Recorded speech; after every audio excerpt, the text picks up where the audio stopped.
তো দেখো এখন কিন্তু বাজে বেলা 12টা আর আমি আমার শ্বশুরবাড়ির সমস্ত কাজ গুছিয়ে রেখে চান টান করে বেরিয়ে পড়েছি বাপের বাড়ি যাওয়ার উদ্দেশ্যে। তো প্রথমে গিয়েছিলাম দোকানে, তো দোকান থেকে কিন্তু বড়বাবু আমাকে ওখানে অবধি পৌঁছে দিয়ে গেছে। তো আমার সব থেকে বেশি এই জায়গাটা খুবই ভালো লাগে, কারণ ওই জায়গাটা দেখতে অনেকটাই সুন্দর। তো তারপরে দেখো বাড়িতে এসে যাওয়ার পর আমার এটা হচ্ছে ভাইজি, ওকে বললাম হাই করে দে, তো হাই করে দিল। আর ওর কাছে কোনো কিছু কথা বলা যাবে না, বললেও কিন্তু একেবারে তোমাকে চুপ করিয়ে দেবে মেরে। তো দেখো যেটা আমার সঙ্গেও করছিল, চুলের মুঠি ধরে টানাটানি করছিল। তো আমি বলেছি যে এটা আমি ফোনে ছেড়ে দেবো, বলেছি বলে কিন্তু ও আবারও আমার চুল ধরে টানাটানি করছে। বলছি বলে আবার দেখো আমার মুখটাকে ধরছে চেপে চেপে, যাতে না আমি বলতে পারি। তো আমার সঙ্গে অনেক ঝগড়া টগড়া করলো। তারপর আমি ওকে আদর করে যখন হাম খেতে গেলাম, আবারও কিন্তু ও আমার চুলের মুঠি ধরে টানটানি লেগে গেছে। তো তারপর দুপুরবেলা খাওয়া দাওয়া সেরে তারপর মা বসে গেছে পায়েস রান্না করতে। তো আমি আর বাপি কিন্তু বেরিয়ে পড়েছিলাম বাজারে। কেক কিনলাম, ভাইয়ের জামা কিনলাম, আর কিনেছিলাম মিষ্টি।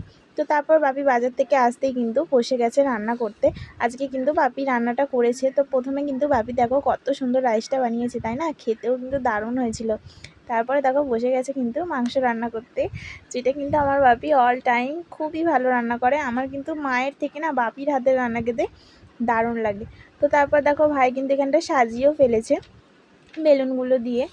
তারপরে দেখো বাপির কিন্তু এদিকে রান্নাও কমপ্লিট হয়ে গেছে। তো আমরাও কিন্তু রেডি হয়ে বরবাবু আসতে কিন্তু কেক কাটা স্টার্ট করে দিলাম। যেহেতু আমার আর আমার ভাইয়ের জন্মদিন একদিনের তফাৎ, ভাই হয়েছিল 27শে অক্টোবর, আমি হয়েছি 29শে অক্টোবর। তো মাঝখানে একদিনের গ্যাপ, সেই কারণে কিন্তু আমাদের দুজনের একসঙ্গে বার্থডে করে। তো প্রথমে মায়ের সঙ্গে ছবি তুলেছিলাম, বাপির সঙ্গে। আর তোমরা তো দেখছো আরও অনেক সবাই ছিল, বৌদি, বোন, বোনঝি।